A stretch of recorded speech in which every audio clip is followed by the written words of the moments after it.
We decided to go in February, which is the peak of the rainy season for the southern part of the Serengeti, because we wanted to see the millions, literally millions, of wildebeest and zebras migrating south to follow the rain. In June, it was scorched and hot and dusty, and the wildebeest and the zebras were all farther north towards Masai Mara into Kenya. But now in February, with the rains, we know we would be seeing these wildebeest coming in, literally millions, several million of them, also giving birth and during calving season. So this would be a time of great creation. And it really poured. This was the rainiest season they've ever had in the southern Serengeti. Our tent was almost blown down by a powerful hailstorm, if you can believe it, coming in from the Indian Ocean off of Africa's coast. And we tolerated and managed through that. But the rain was so heavy, we even got so waterlogged going down to the plains in the valley that we were stuck in quicksand and needed to get help, but there was no help around because our radio wasn't working right. Finally, we got help, and during the whole time while we were stuck, before we were pulled out of that quicksand, we could see a mile away, literally lineups of millions of wildebeest just staring at us, and hyenas staring at us. And we could imagine them saying, you know, we know that human beings are stupid, but how can they be so stupid as to go down there where we would never go? We finally got pulled out with a winch, and we got to the safety of our tent 40 miles away, but it was quite an experience that we had asked for because we wanted to come in the rainy season.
This was a season actually for preparing for mating as well. And some of the mating that we saw was really eye-popping. These two male giraffes were fighting to see which one would get the female. And the way they fight, they've got a 7-foot long neck and a 200-pound head. Can you imagine a mallet or a hammer that powerful? And they swing their neck and their head all the way around as far as they can, and then they swing it back as though it were a whip, and the head will hit the others on the neck, and they fight with each other that way. We call it necking, but it isn't kissing. But they were doing that all day long, preparing to see who was really going to be the dominant male to get to mate that female.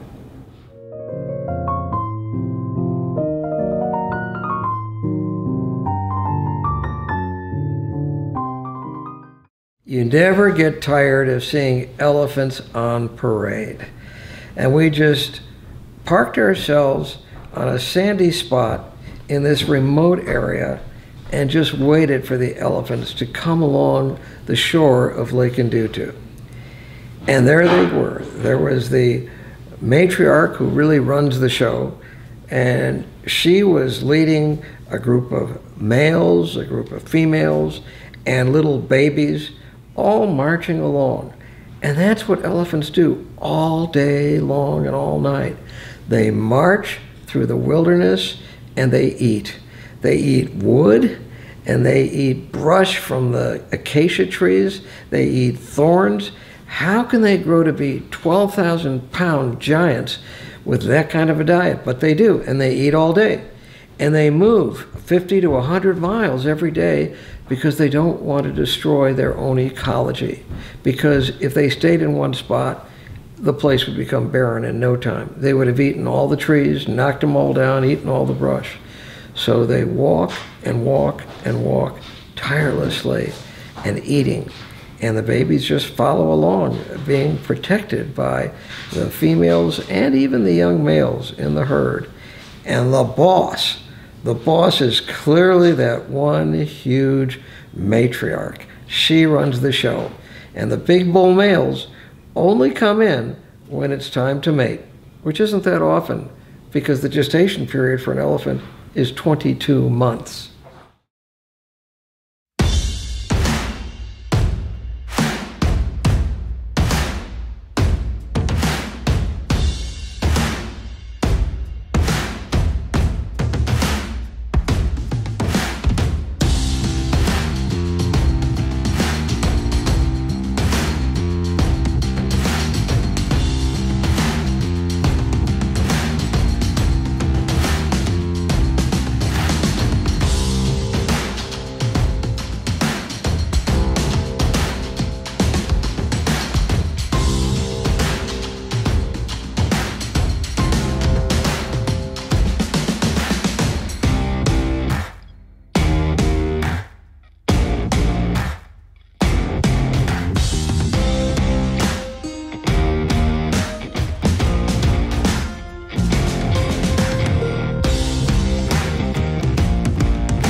The hyena is the most ferocious predator on the planet. They're terrifying. Their jaws never let go. They hunt in packs. They terrify the lions, and they terrorize the cheetahs, and they just steal the game from any lion kill or any cheetah kill or leopard kill if they can. And they're just terrorizing predators. Yet, we managed to see a den where there was a 5-day-old baby. And this 5-day-old baby, rather than being spotted, black and brown, and ugly, was a beautiful, 100% black, gorgeous, cute little puppy. And you'd almost want to take that puppy home and raise it, not realizing that when it grows up, it will be the meanest, most savage predator on the planet.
Cory bustard is the biggest bird in Africa, and it struts around like a giant turkey, and when it goes into mating, it is really a frightening sight. These two huge Cory bustard males were right next to us, hitting each other in the head, hitting each other with their beaks, chewing at each other, trying to see which one of those males with this incredible display was going to get to mate the female. We left them, but they were still fighting. There was no end to it.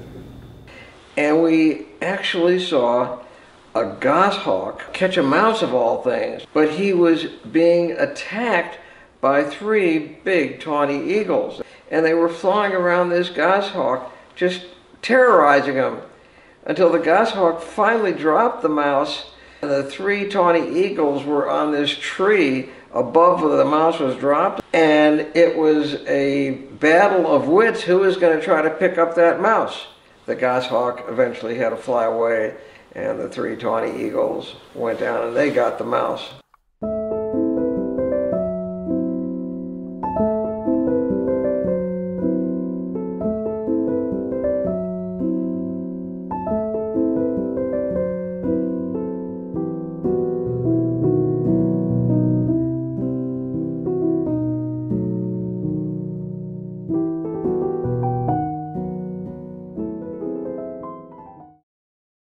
Lake Ndutu and Lake Massac are amazing.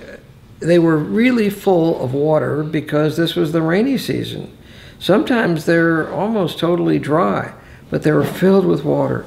And this was a phenomenal opportunity for the most beautiful, charismatic birds to come in and feed. And at this one pond that we're showing you, I mean, there were flamingos and there were storks and there were every kind of exotic bird. And they were all living with each other because they had different diets. Flamingos eating the shrimp on the bottom, and the storks eating frogs or other little creatures, insects.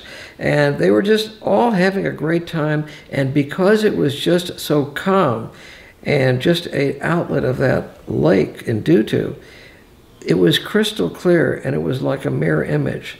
And so you're seeing these mirror images of the birds, all these exotic birds that flew in from everywhere to enjoy this paradise they were able to partake in, because the rainy season created this swamp that allowed them to feed on all these little creatures.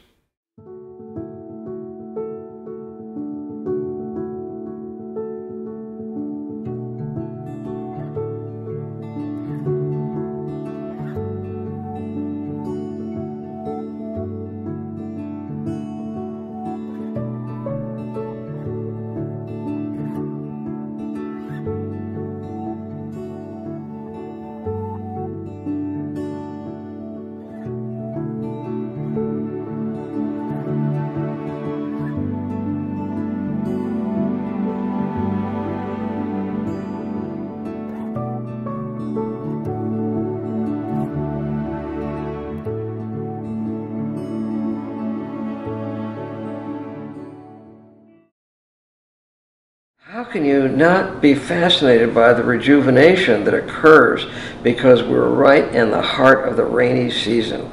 And all of life just springs forth in this rainy season, and it is a thrill even to recount the tremendous diversity of animal life and the diversity of wildlife, the eco-diversity of Africa, devoid of other human beings in the time of COVID, when it was just us and the animals and the sky and the trees and the birds all enjoying this time of plenty.